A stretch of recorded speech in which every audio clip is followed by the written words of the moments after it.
Assalamualaikum warahmatullahi wabarakatuh.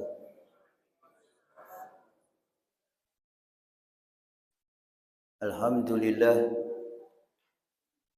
allazi anzala al-Qur'an hudan linas wa bayyinatin minal huda wal furqan. Asyhadu an la ilaha illallah wa la syarikalah wa asyhadu anna Muhammadan abduhu wa rasuluh. Allahumma shalli ala Muhammad wa ala ali Muhammad amma ba'du. A'udzu billahi minasyaitonir rajim. Bismillahirrahmanirrahim. Allahu la ilaha illa huwal hayyul qayyum la ta'khuzuhu sinatu wa la naum lahu ma fis samawati wa ma fil ard man zallazi yashfa'u 'indahu illa bi iznihi ya'lamu ma baina aydihim wa ma khalfahum wa la yuhituna bi syai'in min 'ilmihi illa bima syaa wasi'a kursiyyu samawati wal ard wa la ya'uduhu hifdzuhuma wa huwal aliyyul azim. Allah la ilaha, tidak ada ilah yang benar, illa huwa, kecuali dia, al-hayyu, yang maha hidup, al-qayyum, yang kekal lagi terus menerus, hidup kekal lagi terus menerus. La ta'khuzuhu, tidak dihinggapi rasa sinatun ngantuk, wala naum, dan tidak pula tidur. Lahu, kepunyaannya lah, ma fis samawati, apa yang ada di langit, wa ma fil ardi, dan apa yang ada di bumi. Man zallazi yasfa'u indah illa biizni, tiada seorang pun yang dapat memberikan syafaat di sisinya melainkan hanya seizinnya. Ya'lamu, mengetahui, ma baina aidihim, semua apa yang di hadapan mereka, wa ma khalfahum, dan di belakang mereka. Wala yuhituna bi syai'in min ilmihi illa bima syaa, dan mereka tidak mengetahui apa-apa dari ilmu Allah melainkan apa yang yasa, bimasa, yang dikehendakinya. Wasi'a kursiyus samawati wal ard, kursi Allah meliputi langit dan bumi. Wala ya'uduhu hifzuhuma, dan Allah tidak merasa berat memelihara keduanya, maksudnya langit dan bumi.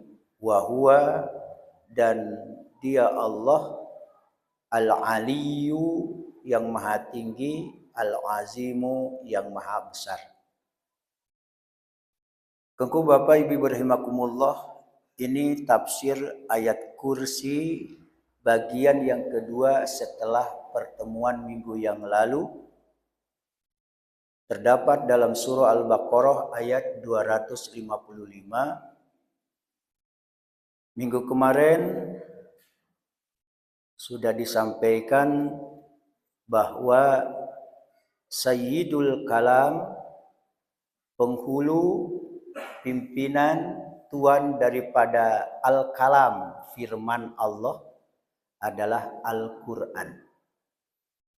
Ini mereview yang minggu kemarin. Sayyidul Quran, tuan, pimpinan daripada Al-Quran itu, induk dari Al-Quran itu ada Al-Baqarah. Jadi Sayyidul Baqarah ayatul kursi. Tuan dari Al-Baqarah itu adalah tiada lain tiada bukan ayat kursi. Bahkan minggu kemarin disampaikan man qara'a ayatal kursi, siapa yang membaca ayat kursi duburo kulli salatin, yaitu setelah selesai salat, kana allazi yatawalla qabdu ruhi, maka dia itu akan ketika mencabut nyawanya itu, maka insya Allah kaman qatala ma'an biya illa hatta yustashad. Maka seperti halnya dia itu berperang di jalan Allah bersama para nabi. Bahkan di hadis yang lain, membaca ayat kursi setelah selesai sholat yang wajib tidak akan terhalang ya untuk masuk surga. Tidak akan terhalang masuk surga. Berarti dia tidak masuk neraka. Selesai sholat fardu, maka usahakan membaca ayat kursi. Lam yamna'hu min dukhulil jannah, insyaallah. Kemudian sedikit lagi mereview minggu yang lalu bahwa diperkenankan doa pada 3 tempat. Diperkenankan doa pada 3 tempat. Yang pertama, Allahu la ilaha illa huwal hayyul qayyum. Al-Baqarah 255, ayat kursi berarti. Kemudian diperkenankan juga doa, dikabulkan juga doa jika kita membaca ayat kursi tadi. Yang kedua, surah Ali Imran di ayat pertama dan kedua, Alif Lam Mim, Allahu la ilaha illa huwal hayyul qayyum. Mirip, sama bunyinya. Kemudian akan diperkenankan dikabulkan doa pada tempat yang ketiga, yaitu surah Toha. Kemarin dijadikan PR, ini sudah ketemu ayatnya. Wa anatil wujuh lil hayyil qayyum. Wa anatil wujuh lil hayyil qayyum. Dan semua wajah tertunduk di hadapan Allah yang maha hidup, Allah yang mengurus terus-menerus. Itu terdapat dalam surah Toha 111. Berarti 111. Ingat ya, yang pertama ayat kursi. Allahu la ilaha illa huwal hayyul qayyum. Yang kedua, Alif Lam Mim, Allahu la ilaha illa huwal hayyul qayyum. Dan yang ketiga, wa anatil wujuh lil hayyil qayyum. Surah Toha 111. Sekarang bagian yang kedua, kita jelaskan ya potongan dari ayat demi ayat di surah Al-Baqarah 255 atau terkenal dengan ayat kursi. Yang pertama, Allahu la ilaha illa hu. Allah tidak ada Tuhan yang benar untuk diibadahi, disembah, melainkan Dia. Artinya apa? Satu-satunya, Esa namanya. Dalam hal apa? Dalam semua kondisi dan keadaan bagi kita seluruh manusia. Itu adalah la ilaha illahu. Zat yang berhak diibadahi. Apa artinya? Ibadah itu adalah menghambakan, menundukkan, taat, patuh dengan benar kepada Allah. Jadi tidak pura-pura. Jadi Yang hidup pura-pura ketahuan nanti. Dibue-bue, ngarang-ngarang, itu ketahuan. Kenapa? Mengabdi kita dulu hanya kepada Allah. Kemudian Al-Hayyu, kata-kata Al-Hayyu dan Al-Qayyum, yang hidup kekal, lagi terus menerus. Apa yang dimaksud terus menerus? Mengurus. Makhluknya diurus oleh Allah, tidak pernah Allah lengah. Bagaimana kita tidak mengabdi beribadah kepada Allah? Allah saja memperhatikan kita terus, mengurus kita terus. Dan Allah tidak marah jika sekali dua kali itu masih diberikan kesempatan ketika tidak mau beribadah. Sayangnya Allah seperti itu. Allah tetap mengurusnya. Air dikasih, makanan tetap dikasih meskipun tidak sholat, tidak taat, tidak beribadah, kan tetap dikasih. Ya, ingin api dikasih, api tungku, api rokok dikasih oleh Allah masih. Ya, makanya yang merokok berterima kasih ini masih dikasih api oleh Allah. Alhamdulillah, masih dikasih oleh Allah. Ya. Karena Allah mengurus. Tidak pusing bagi Allah mengurus itu. Berbeda dengan kita. Kita persiapan untuk barale dan mengurus barale saja untuk kenduri. Luar biasa. Pusing 7 keliling kita. Maka jadikanlah Allah itu untuk diyakini oleh kita akan Al-Hayyu Al-Qayyumnya. Yang hidup kekal terus menerus mengurus. Zatnya kekal, maha hidup.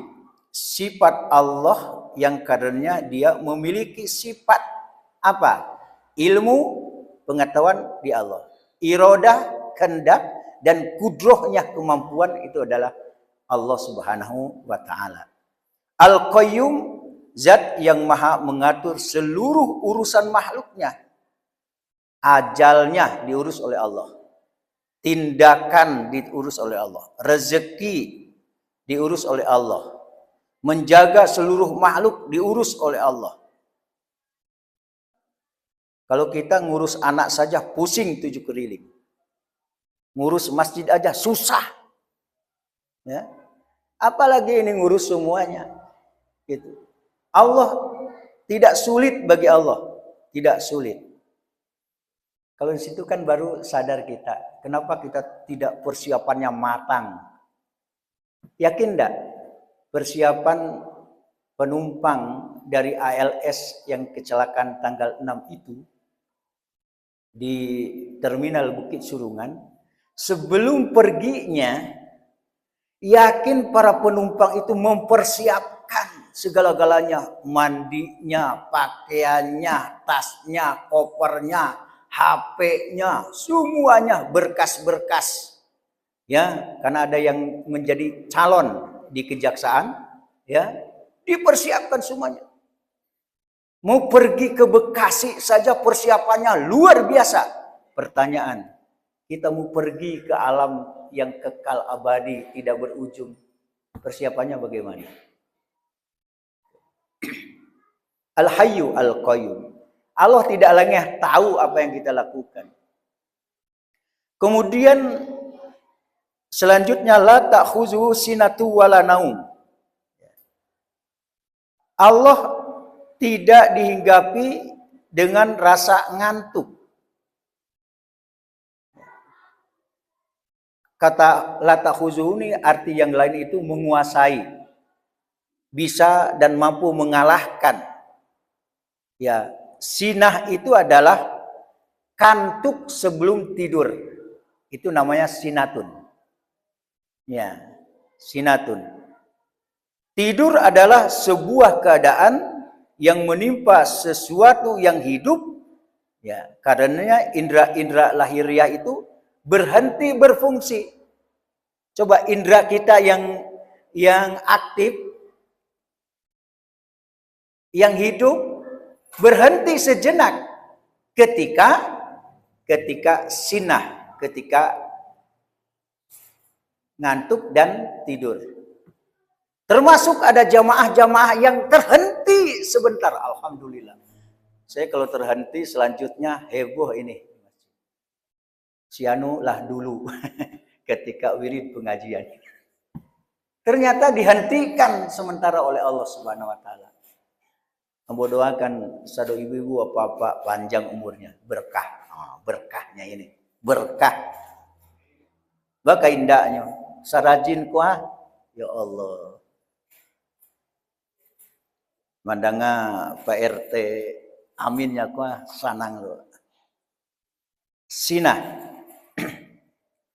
Bahkan ada cerita ini tentang Musa. Ya, kan malaikat diutus. Kalau nggak salah ada di buletin sini ya. Diutus. Coba bagaimana agar 3 hari saja, ya, agar 3 hari saja Musa itu dan dites.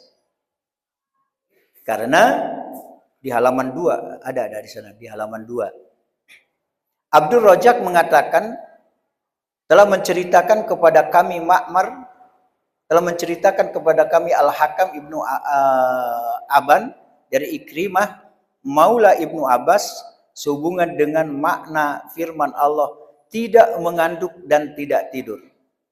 Bahwa Musa pernah bertanya kepada para malaikat, apakah Allah pernah tidur? Itu pertanyaan daripada Musa kepada malaikat. Maka Allah mewahyukan kepada para malaikat dan memerintahkan mereka untuk membuat Musa mengantuk selama 3 hari. Dan mereka tidak boleh membiarkan terjaga. Mereka mengerjakan apa yang diperintahkan itu. Kemudian malaikat memberi 2 buah botol kepada Musa supaya dipegang.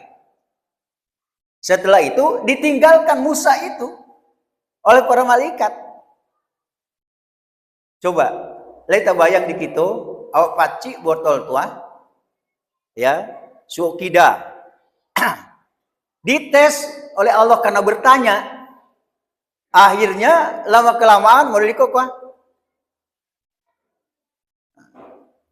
Udah loh. Kasudahnya baradulah antara botol yang satu dengan botol yang satu lagi. Maka pecahlah, hancurlah botol tadi. Makasihnya. Kalau Allah ngantuk, maka langit dan bumi lain halnya kehancuran langit dan bumi ketika kiamat karena sudah dikehendaki oleh Allah. Indahu dalam surah Luqman ayat yang ke-34 itu, ya. Ilmu Allah, bahwa di sisinya lah ilmu tentang as-sa'ah, terjadinya kiamat. Ini dites baru sadar Musa itu. Berarti memang sempat Allah itu ngantuk, hancur langit dan bumi ini. Seperti saya pegang botol diperintahkan oleh Allah melalui malaikat, ya, dipegang, beraduklah kedua botol itu. Pecah. Dahsyat nih ayat kursi ini, luar biasa. Ya. Masih ingat cerita minggu kemarin? Kita juga dari segi jujurnya harus ditiru tuh jujur setan itu. Apa jujur setan? Ketika ditanya oleh sahabat Ubay, ya, karena buahnya yang di keranjang tiap malam berkurang tiap malam. Akhirnya kenapa ya berkurang? Diintiplah oleh Ubay. Ternyata ada makhluk sebesar bayi yang mirip dengan manusia. Akhirnya ditanya, kamu ini siapa? Jin saya ini, katanya. Nah, jin dengan rumpunnya. Sana masuklah iblis setan. Intinya apa? Karena saya tahu, kata jin ketika ditanya, engkau sahabat Rasul yang dermawan, sahabat yang suka bersedekah. Sehingga aku ambil tuh ya kurma milikmu itu karena engkau rajin bersedekah. Ditanya oleh Ubay, jin, apa jin, setan, iblis, apa yang paling kau takuti? Apa yang paling kau takuti? Apa kata jin, iblis, setan tadi? Yang paling ku takuti adalah ayat kursi. Jujur kan? Jujur. Jin saja jujur, masa kita tidak? Rajin-rajinlah membaca ayat kursi. Kita lanjutkan halaman 2. Lahu ma fis samawati wa ma fil ard.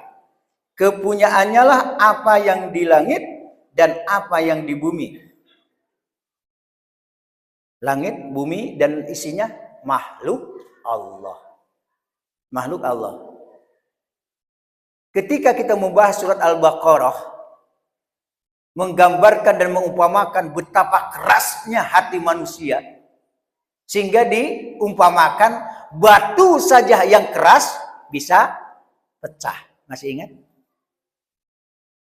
Batu saja yang keras masih terpancar air di batu tersebut.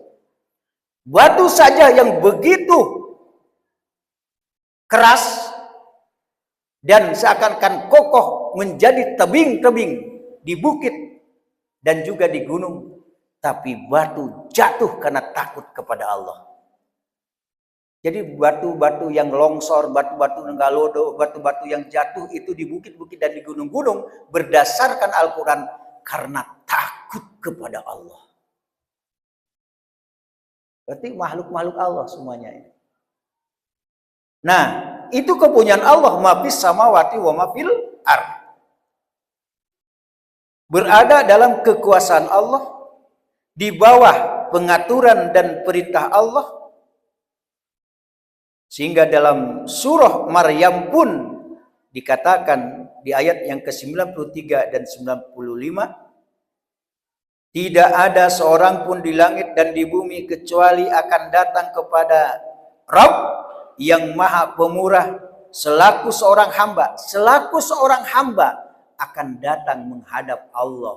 Langit, bumi serta isinya akan datang kepada Allah.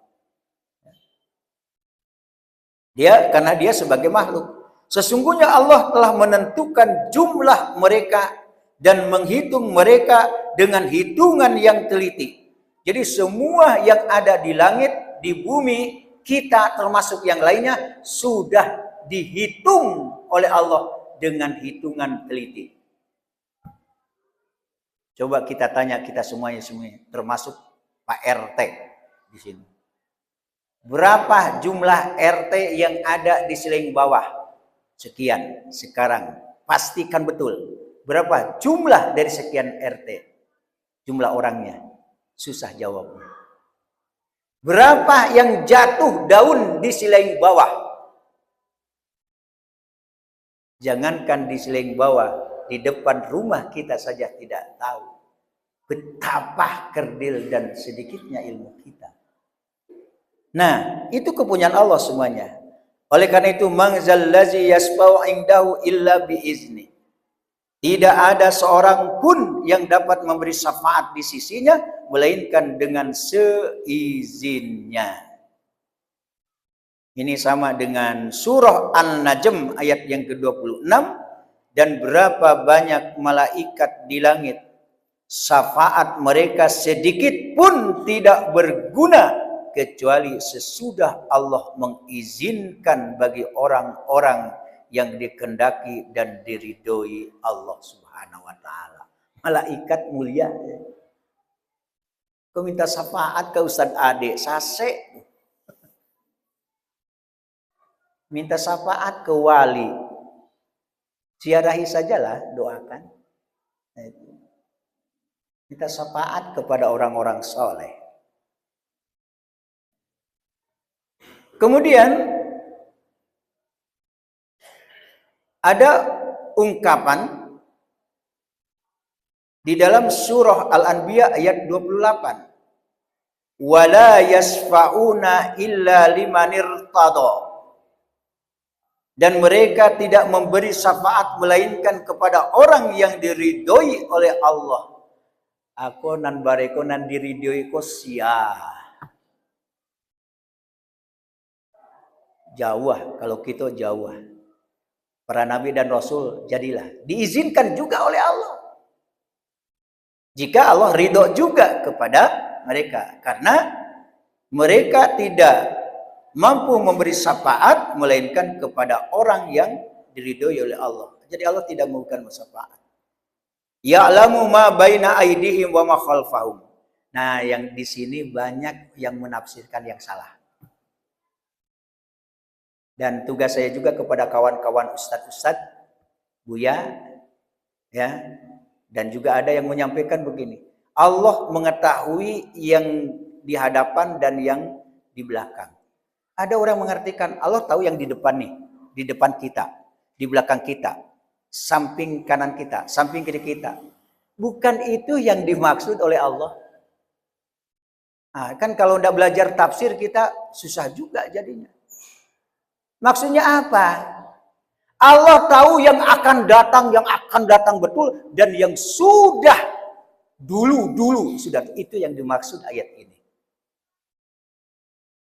Jadi saya setuju kalau tidak tahu tafsir. Jadi dan dimakasih bukan di muko, lakang yang dimakasih di Persiawan. Allah tahu yang akan datang dan tahu yang telah berlalu. Kalau kita coba yang telah berlalu, sebutkan apa yang telah kita lakukan. Sekian persen kita bisa menyampaikan dan menyebutkan yang kita ketahui selama ini.